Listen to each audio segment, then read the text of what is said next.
Et bienvenue à tous dans Église du Monde. Pour son premier voyage en Europe, le pape François a choisi de se rendre en Albanie. Ce petit pays des Balkans majoritairement musulmans est l'un des plus pauvres du continent, éprouvé par des décennies de communisme.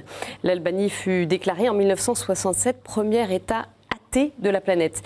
Et les chrétiens, en particulier les catholiques, y ont subi de grandes persécutions. Aujourd'hui, l'Église reprend vie peu à peu après la chute du régime en 1992, tout en étant confrontée à une forte sécularisation. Alors quels sont les enjeux pour l'avenir des chrétiens albanais? Eh bien, pour y répondre, j'ai le plaisir d'accueillir Didier Rance. Bonjour. Bonjour. Vous êtes diacre birituel de rite latin et byzantin, spécialiste des églises de l'Est. Alors vous avez suivi avec attention l'histoire de l'Albanie. Vous avez publié un livre à ce sujet. Vous avez été ancien directeur de l'aide à l'Église en détresse et votre livre s'intitule « Ils ont voulu tuer Dieu ». Oui. C'était édité dans la version italienne, l'Albanie, là où Dieu est banni. Alors, une question, parce qu'on a peut-être moins entendu parler de ce pays que d'autres dans la région. Il faut dire qu'il a été très isolé pendant ces années, ces décennies de communisme qui se sont étalées sur une quarantaine d'années. Qu'est-ce qui fait, selon vous, la spécificité de l'Église d'Albanie? Alors la spécificité de cette église d'Albanie, d'abord c'est le peuple d'Albanie est un peuple tout à fait particulier en Europe, on peut rattacher à aucun autre, qui s'est accroché pendant des millénaires sur cette terre, qui a vu passer beaucoup de monde, et qui est un des endroits où la coupure entre les deux poumons de l'Europe passe au milieu de ce pays, hein, le nord catholique, le sud orthodoxe et surtout musulman, hein, donc comme vous l'avez dit.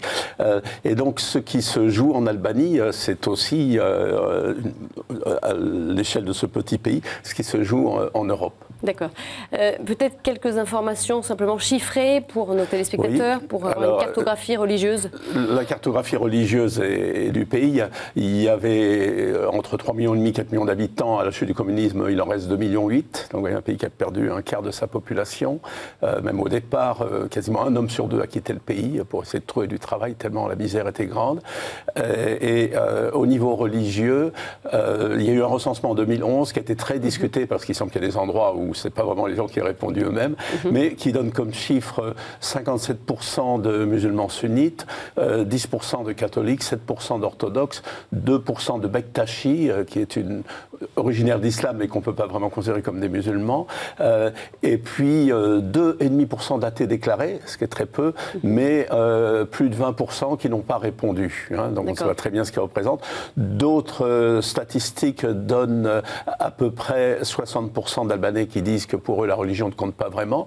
Donc comment mettre ça ensemble, retrouver, en fait. Voilà. Ouais. Et les 2 tiers des sunnites disent qu'ils ne se sentent pas un lien avec cette religion, quoi, tout en se disant musulmans. Alors là, on va revenir sur l'actualité qui va concerner l'Albanie dans quelques jours. C'est le voyage du pape François dans ce pays. Il s'agit de son premier voyage dans ce pays d'Europe, hormis l'Italie bien sûr. Alors il y a un mois, devant les journalistes présents à bord du vol de retour de Corée du Sud, le Saint-Père s'est exprimé sur les raisons de cette visite. Écoutons ses propos. Ils ont réussi à faire un gouvernement, pensons aux Balkans, un gouvernement d'unité nationale entre musulmans, orthodoxes, catholiques, avec un conseil interreligieux qui aide beaucoup et qui est équilibré. Et cela, c'est beau. La présence du pape, c'est pour dire à tous, on peut travailler ensemble. Du point de vue religieux, l'unique pays communiste qui, dans sa constitution, avait l'athéisme pratique. Si tu allais à la messe, c'était anticonstitutionnel. Et puis, l'un des ministres me disait que des églises ont été détruites. Je vais être précis. 1820 églises. Alors Didier Rance, ce voyage en Albanie, ce petit pays à la périphérie du continent, est-ce que ça vous surprend, ce choix du pape François? J'ai une troisième raison du pape François, mais qui n'a pas dit cette fois-ci, mais qui est évidente. Le pape François dit qu'il veut aller aux marges. Et là, il en donne un exemple formidable. Et l'Albanie, effectivement, aux marges de l'Europe. Aujourd'hui, par exemple, le niveau de vie en France est 11 fois supérieur. Ça donne une idée de la pauvreté des gens, qui a donc, on va sans doute développer des défis incroyables à relever, qui frappent à la porte de l'Europe. Il vient juste d'être admis. Et, comme candidat. Comme candidat, oui, pas encore dans l'Europe, comme candidat. Et donc ce soutien du pape, je crois, est vraiment très important. À la marge, mais aussi, c'est la deuxième raison qu'il donne, un lieu où, comme le disait son prédécesseur, Saint Jean-Paul II, il est arrivé quelque chose qu'on n'avait jamais rencontré dans l'histoire. C'est quand même une parole forte. On va y revenir parce que Jean-Paul II s'est rendu là-bas en 1993. Oui, juste après la fin du communisme. Voilà, juste après. Mais dans le fond, qu'est-ce qui fait la particularité de ce qu'a vécu ce pays dans son régime? En quoi est-ce que c'était un cas unique? Alors, un prêtre des survivants, rare, me disait, dans les autres pays communistes, il y avait une persécution religieuse, chez nous, il n'y en avait pas, c'était une extermination. Et ce n'est pas un jeu sur les mots. Le pape y fait allusion, la propre constitution de l'Albanie faisait du pays le premier État athée au monde. Les Albanais étaient censés naître athées. Et donc, forcément, toute manifestation religieuse était quelque chose contre leur identité. Pour donner un exemple, on pourrait en donner beaucoup d'autres, les prénoms religieux étaient interdits. Il y avait une liste de prénoms, il était interdit de donner des prénoms religieux à ses enfants. Oui, jusqu'où ça pouvait aller. Alors, on va revenir sur cette période douloureuse de l'histoire qu'évoquait le pape François. L'Église a en effet été quasiment anéantie durant les années communistes. Mais alors, je vous propose d'écouter tout d'abord le témoignage de Monseigneur Zef Simoni. C'est l'un des tout derniers prêtres survivants de la persécution. Un témoignage recueilli quelques années avant son décès survenu en 2009. On l'écoute.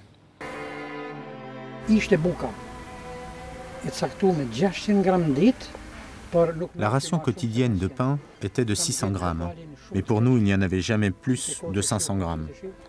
Le toit avait des fissures et la pluie tombait dans nos assiettes. Le plus souvent, le dîner était indigeste. Les repas étaient à base de tomates trop sûres qui tournaient le tout en vinaigre. En hiver, nous mangions une espèce de pulpe sèche au goût de roseau ou d'écorce. C'était immangeable.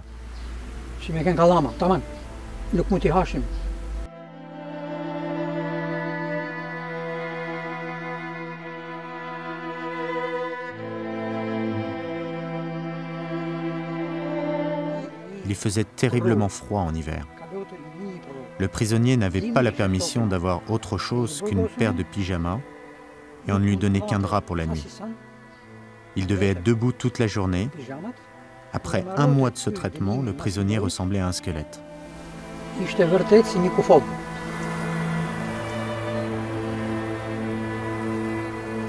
Enveloppé d'un drap, je pouvais prier et prier, silencieusement, avant de tomber de sommeil. Je priais de sorte à ne pas être entendu de mon plus proche voisin, qui pouvait être un informateur. Alors Didier Rance, vous aviez rencontré un Monseigneur Simoni à l'occasion justement de l'enquête que vous avez réalisée pour votre livre. Je l'ai rencontré plusieurs fois, il m'a même remis le seul de ses livres qui est traduit en français, Lumière dans les ténèbres, avec le père Zef Ploumi, sont les deux mémorialistes. Ils ont écrit l'équivalent de l'archipel du Goulag de Solzhenitsyn pour l'Union soviétique. Et malheureusement, il n'y a que ces pages qui ont été traduites à l'heure qu'il est. C'est très important. Vraiment un brave homme. Il est devenu évêque auxiliaire de Shkodër à la fin du communisme. Il a fait un travail de réconciliation formidable parce que en Albanie, comme dans d'autres pays, des problèmes qui existaient avant avaient été gelés, congelés et ils se sont plutôt pourris, disons, à la fin du communisme. Et en particulier, toutes les vendettas familiales, tout cela qui ont redémarré comme dans les années 20 ou 30. Et Monseigneur Simoni était vraiment un homme de paix, une belle figure. Qu'est-ce qui vous a marqué dans ces rencontres? Parce que vous en avez fait un certain nombre là-bas, auprès des confesseurs de la foi. Racontez-nous un petit peu. Oui, c'est simple. Sur plus de 200 prêtres, il en restait 28 survivants en 1990. 1991. Quand je suis allé en Albanie 4 ans plus tard, il n'y avait guère qu'une quinzaine qui étaient encore survivants. Vous les avez tous et vus? Je les ai tous, sauf un ou deux qui étaient trop malades, comme ce simple prêtre, le père Michel Koliki, dont Jean-Paul II a fait un cardinal un peu avant sa mort, à 92 ans, ou comme M. Rachta, qui 2 mois avant ses 75 ans est devenu évêque, et le pape lui a dit surtout vous démissionnez pas à 75 ans, donc des gens formidables. Et il y en a 2 qui m'ont particulièrement marqué, parce qu'ils illustrent vraiment ce que Jean-Paul II a dit, hein, votre expérience de mort et de résurrection appartient à l'Église et au monde entier. C'est pour ça que j'ai écrit, je suis allé recueillir ces témoignages, et là-dessus, on pourrait dire que le voyage du pape François, c'est comme une piqûre de rappel en disant, regardez, et demandez-vous pourquoi. Bon, on va peut-être se poser la question après, mais pour l'instant, regardez, c'est le père Lully d'une part et le père Ploumi de l'autre. Parce qu'à la fois, c'est des hommes qui ont souffert. Le père Lully était 42 ans dans camp de concentration, prison ou kolkhoz où il était surveillé. Hein. Ça semble inimaginable en fait. C'est imaginable. On n'arrive pas à imaginer que quelqu'un puisse sortir vivant d'un camp après 40 ans. Enfin vous êtes trop jeune, mais imaginez 72, voilà, on vous arrête et puis vous sortez la semaine dernière. Bah, là, c'est vraiment des choses. Et à tout moment, il pouvait sortir. Hein, comme les autres. Il suffisait qu'il signe un papier comme quoi il n'avait plus rien à voir avec l'Église catholique. Hein, c'était tout gentil. J'ai eu des fois, quand je parle des témoignages du père Lully et d'autres, dans des classes terminales, des élèves qui ont réagi, mais c'est des imbéciles, vous avez qu'à signer, c'est pas grave. Voilà ce que ça veut dire, la parole, hein, pour un homme. Hein. Et à la fois, le père Lully a eu des tortures abominables. Pendant 6 mois, il a été mis dans un cul de basse-fosse où il y avait des excréments qu'on lui mettait régulièrement. Le père Ploumi, lui, on l'a enchaîné pendant 6 mois avec un autre prisonnier musulman. D'autres, c'est avec des cadavres qu'on les a enchaînés pendant des mois, pendant que les cadavres se décomposaient. Donc une violence incroyable. Et ce sont des hommes de pardon. Et je pense que c'est ça aussi que le pape Jean-Paul II voulait montrer. Tous ces confesseurs de la foi qui ont vécu des choses abominables sont tous des hommes de pardon. Le père Lully m'a raconté comment, peu après sa libération et la fin du communisme, il voit dans la rue arriver un des responsables d'un camp où il avait été particulièrement torturé et qui était sur l'autre trottoir. Donc il traverse le trottoir pour aller le voir. L'autre se rend compte de qui c'est, donc il change de trottoir, lui à nouveau. Finalement, cet homme arrive en face de lui, il dit « je l'ai pris dans mes bras, je lui ai dit que je lui pardonnais plus, tout, pardon, je lui pardonnais tout ». Et le père Lully a ajouté « alors cet homme à ce moment-là, vous savez, il ne sait pas très bien où se mettre. Mais quand j'étais prisonnier, m'a-t-il dit, j'avais m'étais promis de pardonner et je l'ai fait ». Le père Ploumi, c'est encore plus incroyable, peu après la fin du communisme, premier curé de Tirana, arrive un homme qui était aussi responsable d'un camp où il avait été et qui lui tient ce langage. Vous avez gagné, vous.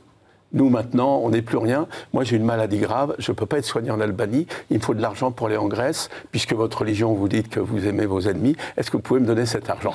Père Ploumi, il n'avait pas un sou. Il a dit, moi, je ne peux pas parce que je n'ai pas d'argent. Et le peu d'argent de la paroisse, je ne peux pas l'utiliser. Mais ce que je peux faire, c'est sans donner votre nom, dimanche prochain, à la messe, les gens savent qui je suis, nos fidèles, c'est dire, si vous voulez, donner de l'argent pour lui. Et ils ont ramassé de l'argent. Et cet homme est revenu après une intervention à Athènes en pleurant de reconnaissance. Hein. C'est vraiment, il faut tenir les deux ensemble. Donc il y a cette histoire très particulière et aussi sur cette idée du pardon et de cette foi qui n'a pas complètement disparu en fait. Hein, voilà, malgré la volonté de l'éradiquer du dirigeant. Pourquoi Jean-Paul II, c'est quand même la seule fois à ma connaissance où il a parlé d'une expérience qui, l'Europe ne doit pas oublier, il est nécessaire que l'Europe n'oublie pas. Il a vraiment martelé ça en 93. Je mets ça en lien avec les paroles de Saint Jean-Paul II sur quand l'homme veut se débarrasser de Dieu, en fait, c'est à l'homme qu'il fait mal. Hein.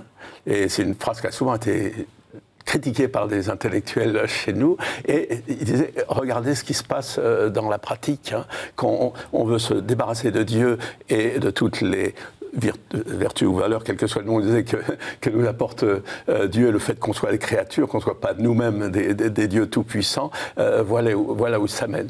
Une catastrophe anthropologique en Albanie, mais vous savez qu'à la fin du communisme, les gens mouraient de faim, au sens propre du terme, hein, et que l'Albanie était sauvée par une aide internationale. Alors, on évoquait les catholiques qui ont particulièrement souffert, mais toutes les confessions ont été persécutées, et on va le voir notamment avec les orthodoxes. L'orthodoxe qui aujourd'hui connaît un souffle peu à peu nouveau dans une société encore marquée par son passé, comme on va le voir dans cet extrait de documentaire. Vous savez, les élèves que nous avons ici sont nés dans une nouvelle époque, après la période communiste. Mais on doit se rappeler que nos parents ont grandi sous le communisme. Ce n'est pas si facile pour eux de changer de mentalité. C'est un grand défi pour nous car les jeunes entendent et apprennent des choses différentes ici. Puis ils retournent chez eux et sont confrontés à une autre réalité. Nous avons commencé à partir de rien, dans un nuage de suspicion. Pendant un demi-siècle, le pays n'était pas autorisé à entendre quoi que ce soit sur Dieu. Nous avons commencé à célébrer la liturgie à l'air libre, à parler de l'espérance qu'il y a à suivre le Christ et dans la résurrection par la croix. Les gens ne suivaient pas bien. On célébrait sous les arbres ou dans une aile de vieille église. C'était toujours une surprise. Quel est ce nouveau message que cette personne nous apporte? Depuis cette période et jusqu'à aujourd'hui, nous avons vu l'avènement de la démocratie célébrée à Tirana. Cela a nécessité un effort incroyable et nous sommes pleins de reconnaissance envers Dieu et envers beaucoup de personnes qui nous ont aidés à vivre ce miracle. Souvent, on parle de miracles que l'on connaît, mais là, il s'agit d'un miracle que l'on touche, dont on fait l'expérience et que l'on ressent. Je crois que le sentiment le plus fort que l'on ressent, c'est de la reconnaissance.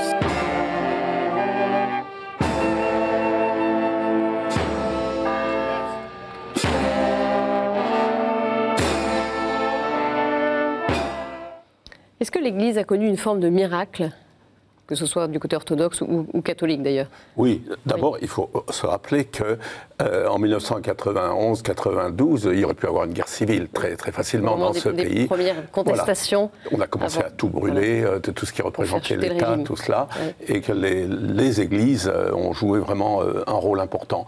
Ensuite, notre forme de miracle, c'était que ce pays qui avait été tellement marqué par la violence et par les idéologies simplificatrices, avec une majorité musulmane, on s'est demandé où est-ce qu'il va tourner.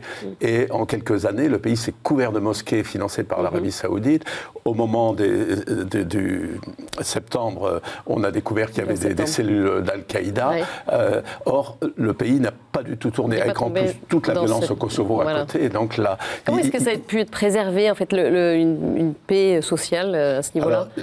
Cette paix sociale, là, le miracle existe, mais l'homme en fait aussi ce qu'il veut. Le prix à payer est un prix en fait trop lourd, puisqu'aujourd'hui ça a été l'impasse, à savoir des formes de corruption, de clientélisme, de retour aussi à une espèce de nostalgie, y compris chez les catholiques. La culture albanaise était essentiellement une culture catholique jusqu'en 1944. Aujourd'hui il y a peu, hein, c'est plus une culture sécularisée qui s'est imposée. Mais je dirais la frange, peut-être 10% de la population, que ce soit la frange politique, la frange pouvoir économique, social, culturel, tout ça, c'est définitivement, je pense, rendu compte que c'est plus intéressant à long terme l'Europe que la corruption, le crime organisé, tout ça. Donc ils jouent vraiment le jeu de l'Europe. Hein, le jeu de l'Europe. Ils sont candidats, vous le disiez, à l'entrée dans l'Union depuis quelques mois. Alors, on parlait de l'aspect aussi interreligieux des musulmans. Le pape François l'a dit aussi, il mentionnait ce conseil interreligieux d'Albanie. En fait, il y a une bonne cohabitation entre chrétiens et musulmans. Oui, et c'est là sans doute l'enjeu majeur. Cette frange de la population occidentalisée, pour dire très vite, elle a tout à gagner pour les gens d'Albanie qui vivent, la grande majorité de la population dans une grande pauvreté, c'est moins évident.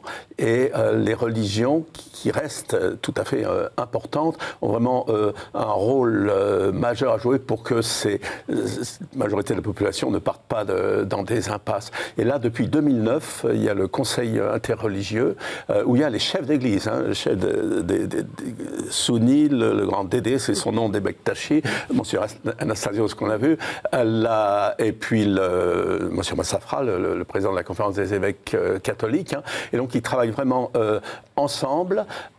L'Église catholique était un peu réticente parce que du côté du pouvoir politique, on se demandait si c'était pas une façon de domestiquer les confessions. Non, par exemple, en ce moment, dans l'islam albanais, il y a, du côté de la Turquie, c'est pas une tentation style islamiste qu'on peut voir dans les pays au Moyen-Orient, mais c'est quand même une tentation d'islamisation de la société et pas seulement des musulmans. Et là-dessus, l'islam albanais réagit pour avoir un islam propre, en particulier pour avoir sa propre université, plutôt que les imams soient formés en Arabie Saoudite ou en Turquie, et avec le soutien des autres. Ou quand les orthodoxes n'ont toujours pas récupéré une partie de leurs églises, les autres confessions chrétiennes les défendent. D'accord. On va en revenir pour les dernières minutes de cette émission au visage aujourd'hui de cette Église catholique, dans une société encore en reconstruction. Quels sont ces défis? Eh bien, je vous propose d'écouter l'analyse de Michel Aubry, diplomate qui a vécu en Albanie plusieurs années.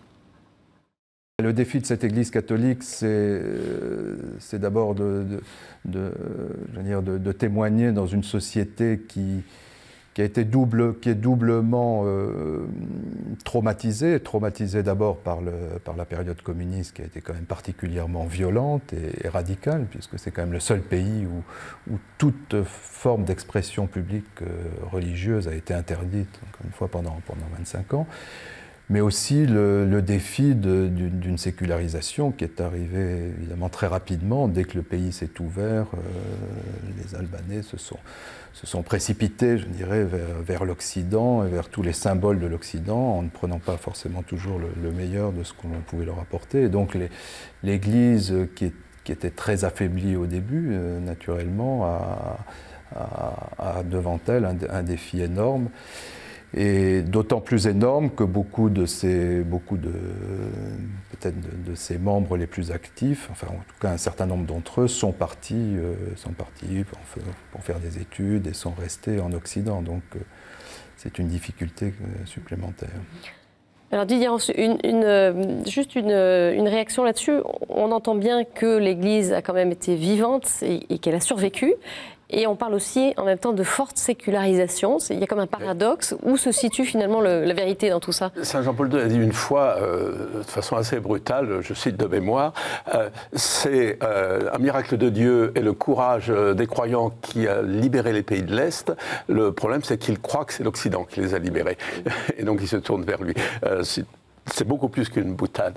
Mais en Albanie, déjà, il y a des formes dans les vocations sacerdotales et religieuses, dans le service des laissés pour compte d'une société. Il y a un rôle social très important, et puis il y a un appel de Dieu qui existe en Albanie par ailleurs, et qui se voit. Et il reste encore un christianisme populaire. Les pèlerinages à Saint-Antoine à Latch, c'est fabuleux. Les gens viennent par dizaines de milliers, tout là. Donc qui doit être bien sûr épuré, mais qui est une base d'espérance pour l'avenir. Donc un sentiment religieux encore assez fort à travers le pays. Qui reste fort, tout à fait. Alors on parlait, le pape disait, il y a eu 1820 églises détruites. Oui, lieux de culte. Oui, toute confession. Même des chiffres un peu supérieurs de 1319, mais c'est de cet ordre-là. Alors là-dessus, il y a des églises qui sont reconstruites, ou où est-ce qu'on en est? Alors du côté catholique, l'aide à l'église en détresse a beaucoup aidé. Les gens souvent parlent. Le séminaire de Schkoller, on l'avait rasé et fait un trou pour bien montrer qu'il n'y aurait plus jamais de séminaire, plus jamais de prêtres, tout cela. Donc il y a eu un travail énorme qui est quand même déjà bien avancé maintenant. Puis la population, les gens l'ont fait eux-mêmes, ont beaucoup aidé. J'ai vu des églises qui avaient été très largement construites par les villageois eux-mêmes, avec un petit coup de pouce de l'extérieur. Pour vous, c'est quoi le grand défi pour l'avenir de ces chrétiens d'Albanie? C'est passer à une société qu'on appelle postmoderne, de consommation comme vous voulez, sans perdre son identité. C'est le même défi que beaucoup de pays d'Europe centrale et d'Europe de l'Est. Une dernière question, on a encore un peu de temps, sur la situation politique. Elle semble stabilisée avec un gouvernement d'unité nationale. Est-ce que ça c'est positif? Bon, la gauche et le centre ont gagné les élections avec 53%, c'est quand même pas énorme. Après 4 ans extrêmement difficiles, hein. Donc là il y a quand même une certaine stabilisation. Malheureusement, l'opposition a refusé de participer aux commissions pour préparer le passage à l'Europe, alors que c'est eux qui ont tout initié, hein. Donc là aussi, c'est pas encore gagné. Et là aussi, les religions, puisque dans ce gouvernement, il y a vraiment des membres des 3 religions principales, alors qu'avant, c'était souvent un basculement entre les Grecs du Nord et les Tosques du Sud, parce qu'il y a 2 Albanies, en fait. Et là, c'est vraiment une chance. Et c'est bien que le pape François, avec toute son autorité, vienne pour leur dire, vous allez dans le bon chemin, continuez. Merci beaucoup Didier Rance pour votre éclairage sur l'église d'Albanie. Sachez bien sûr que KTO retransmettra en direct ce voyage du pape François. Là-bas, ce sera le 21 septembre, dimanche. Vous pourrez le vivre avec nous tout au long de cette journée. Et bien sûr, vous pouvez retrouver cette émission sur notre site ktotv.com. Très bonne semaine à tous. Au revoir.